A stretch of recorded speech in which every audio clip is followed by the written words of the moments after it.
You're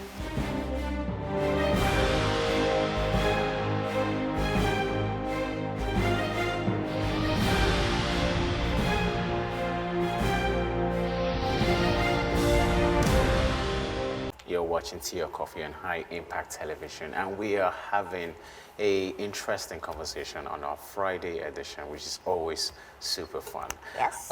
We are discussing cohabiting with your partner before marriage. Is it right? Is it advisable to do that? Does it mean that the marriage would be stronger? These are the questions that we will be exploring in this conversation this morning, and we will not be doing this alone. We'll be joined by Angela Uponi, a marriage counselor. She has a book on relationships and marriage called To Live and to Cleave, and she's an expert on this conversation. No better person really to have this conversation with. Good morning, Angela. Good morning. Hello. Hello, Good morning, viewers. Good morning, Miss Angela. How are Lovely to have you. I'm very well, thank you. You have a beautiful smile. Thank you. Okay. All right, so Angela, some people say that cohabiting with a partner, right, boyfriend, girlfriend, when it's on that level, usually leads to a strong marriage. How true is this? Well, I do not agree with having to cohabit with your partner before getting married. Okay. You can call me old school, but and I'm a Christian, and Okay. if I look at it from the Christian point of view, the Christian tenet, that does not encourage people cohabiting before they get married. It really is not something that I believe is advisable. Okay. Like how they put it in my Delta. I'm from Niger Delta. So my Delta okay. family, it says it's see finish. So you don't want them to finish as Yeah. it were. It's good to have something to look forward to, something fresh, something you can, you are like happy to, enthusiastic about going to, rather than you getting used to each other. There's no excitement. It's going to be like business as usual. All that change is finding the dotted line. That's what I feel. But with the excitement thing, right? Okay, so in marriage, right, you're living with your partner for 30, 40, 50 years. What difference does that make if you start living with your partner even before marriage? Talking about this excitement factor that you just mentioned. Okay, marriage is commitment. All right. Once you know that you're married, some things change. Children come in, okay, commitment is there. But when you're just living together without that feeling that I have to stay with this person for the rest of my life, tendency is that everybody can just do what Yoruba calls "onko jabili." Everybody doing your thing. Oh, okay. You just you can check out anytime you like. Very true. There is nobody that is holding you in any way. There is no what do I call? There is no like I owe it to you to be totally committed to, as it's the case of marriage. Okay, so we took a lot of interesting WhatsApp comments earlier, and a lot of people believe that it does strengthen marriage. And the challenges that you would have faced in marriage, you would have experienced even before, marriage. So do you actually believe that it helps strengthen marriage? I'm No. looking at it now on a neutral level, like trying to see it objectively now, not even including the religious angle now. Do you believe that it can help strengthen marriage? No, I don't. People can cohabit. People can live with each other, cohabit with each other without marriage for years. And then when they get married, I have seen cases, in fact, a lot of cases where people have cohabited for like 7 years, for like 8 years, and the marriage did not last just 2 years, as it were. And so it really does not guarantee your marriage being strengthened as people think. Okay? Most people display a part of them that they want you to see.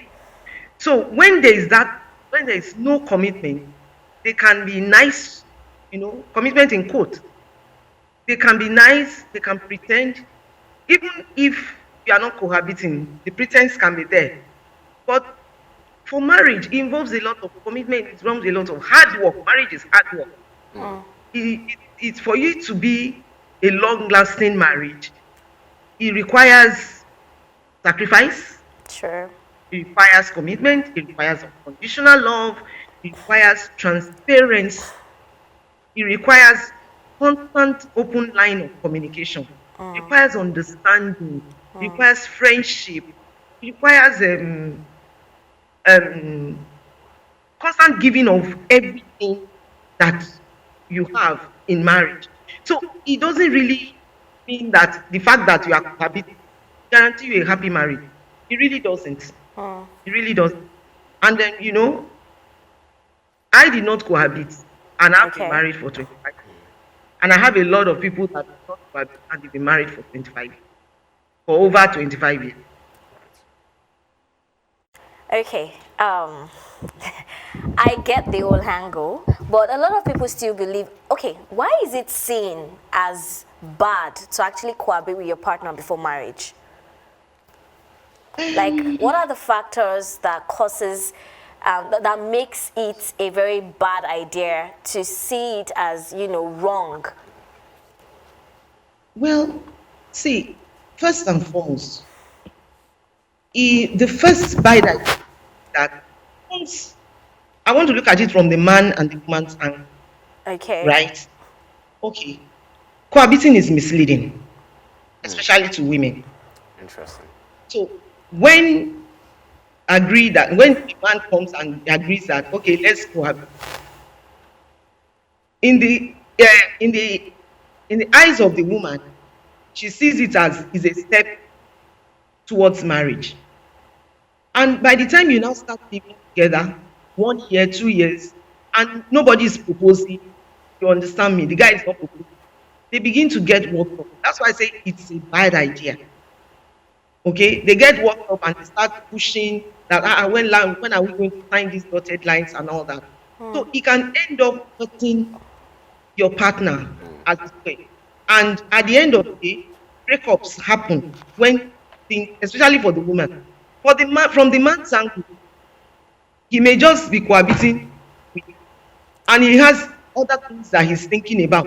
Perhaps he wants to achieve something, build a house, before he can actually marry. And if those things are not achieved, he's not ready to even sign that dotted line with you. So, and research has shown that cohabiting has people who cohabited, they have a higher rate of They have a higher rate of what? divorce. Interesting. Really? Yeah, It's funny because because there's they have another poor research. marital relations. Okay.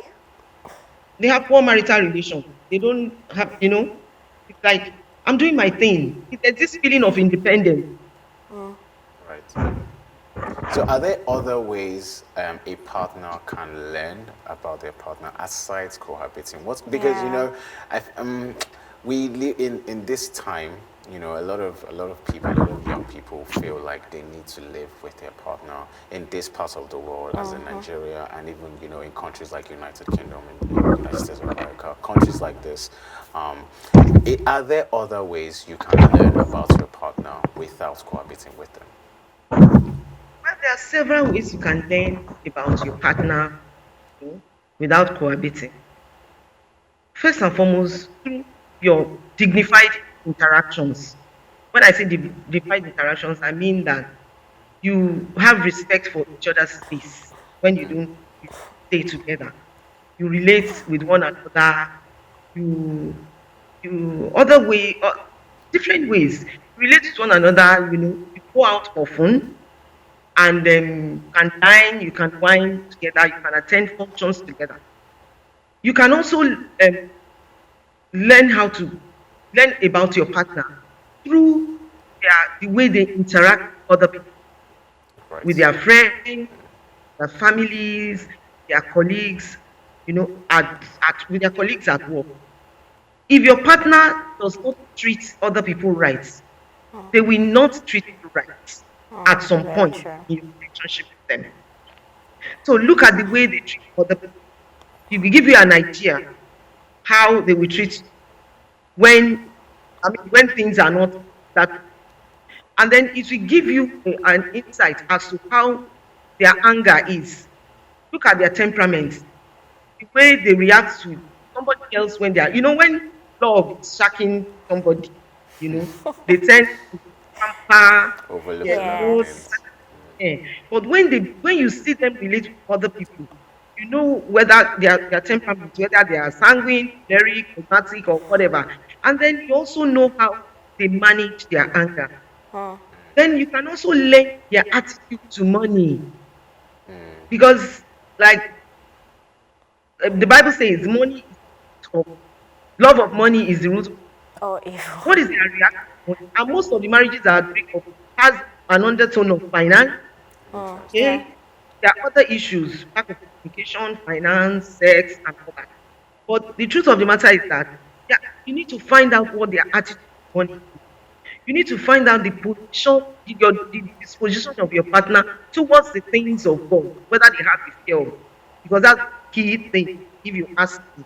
And then in your whining and dining with other people, it brings you close together. And I would like to add one more thing, which is it is important that you do premarital counseling.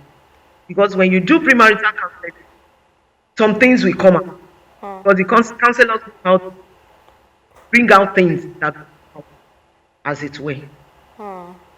Okay, so I want to ask though, for couples who are unable to get married or who do not have the financial capacity, to wed, and they really desire to wed, can they still cohabit? Do you think cohabitation is an option or an alternative for them? Totally not an alternative. Whether in the eyes of the law, whether in the eyes of God, it's not a marriage. So it's An not an alternative. alternative. You don't need money to wed. That's Sincerely, true. you do not That's need money true. to. Wedding is a ceremony. Marriage is a lifetime relationship. Yes. Okay? Do you? So you can actually go to the registry, the two of you in your jogging suits, get there, go to church, tell your clergy, you just put the two of you together, and then you marry. You you can pick two other people around to be your witness. So you really don't need money to work. I always tell my people that my counselees that marriage is an investment in toilet. And I mean, wedding ceremony is an investment into the toilet.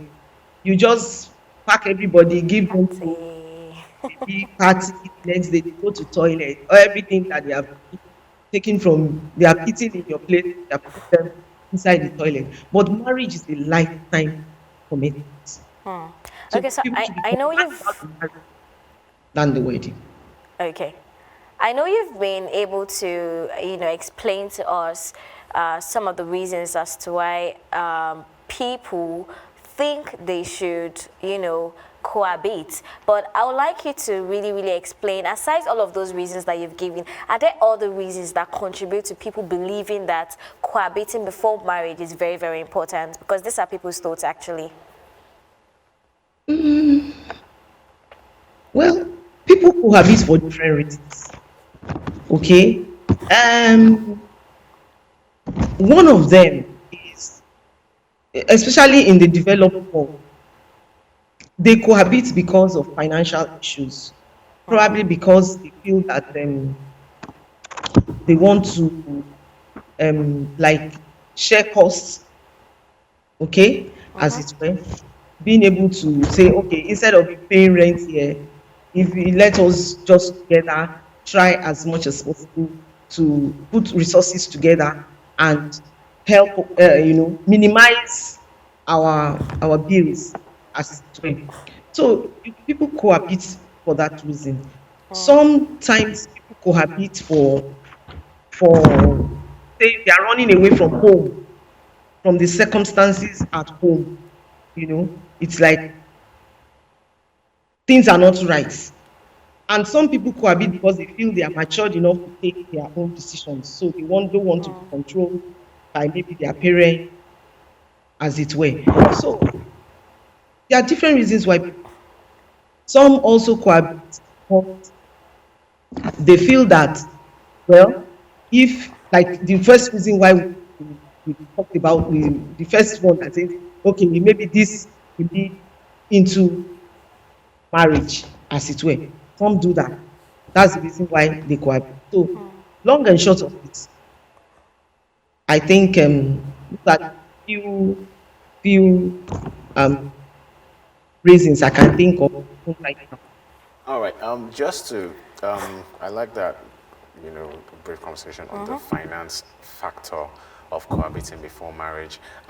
For the sake of our viewers, right, that are not in Nigeria and other parts of the world, I want to read some stats from StatOuts to essentially to open up this conversation outside the Nigerian circumstance of cohabiting, right? The Pew Research Center here says that 48% of young marriages who live together before marriage tend to have stronger marriages compared to people who do not live together. So is there a Nigerian sensibility with undertones of religion and tribe that is affecting the mentality of cohabitation, or is it simply just not advisable? As the stats I've read, this is America, where it said 48% of young people who live together tend to have strong marriages. So is there a Nigerian sensibility at play here? Yes, our value system. Right. Yeah, that's true. Okay, our value system.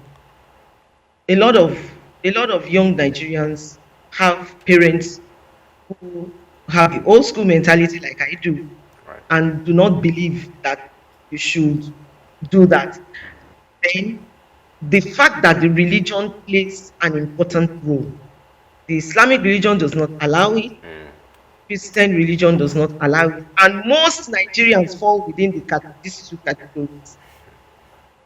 Okay, so Yes. most Nigerian parents fall within these categories. So that religious aspect of it also plays an important role in the decision to cohabit. And then some people also cohabit because they want to test, like you said, test out their relationship. That's one of the reasons why some people cohabit. You don't test relationship. It's not what people call trial marriage, right? You don't test people. It's like what Yoruba say, "Eyi je, eyi o je, kadikadi." You don't play lottery with people's emotions and feelings. Yes. That when you discover something and then you now quit that one, you start another one. If it's not working well, you quit that one, you start another one. I don't think that is something that Nigerian context that we really, really appreciate as even as individual, even as young Nigerians. All right. All right. Thank you so much for, sharing with us your thoughts on this topic. I believe we've been able to learn a thing or two on this topic. We really appreciate you. Thank you for Thank you joining very us much this for morning. joining me. Basically, what I could fetch from what she has said is that,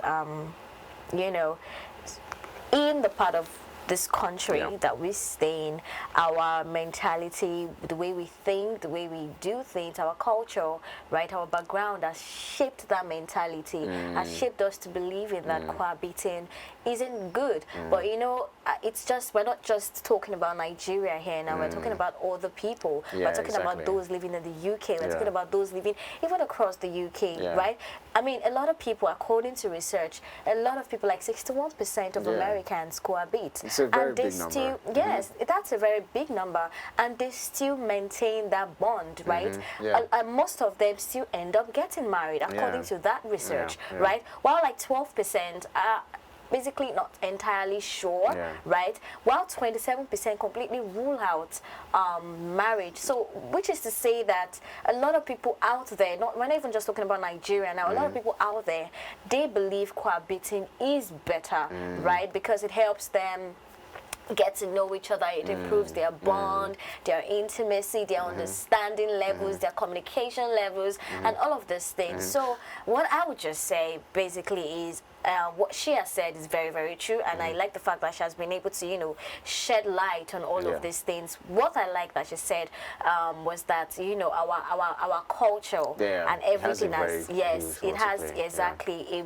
huge role to play, because you would agree with me that in this part of the country where we live in, you know that a lot of us, due to our religious background and all of those things like that, it has caused us to believe that living with a guy you're not married with, or you know, living with a partner that you're not married to is actually wrong. But I wouldn't say that it's entirely wrong anyways. But You know, I think that very true, you know, with the point on the Nigerian sensibility, the culture, everything. I'm so glad she also mentioned, you know, those religious undertones of Islam and Christianity, they have a huge role to play in, you know, shaping the mindset around cohabitation.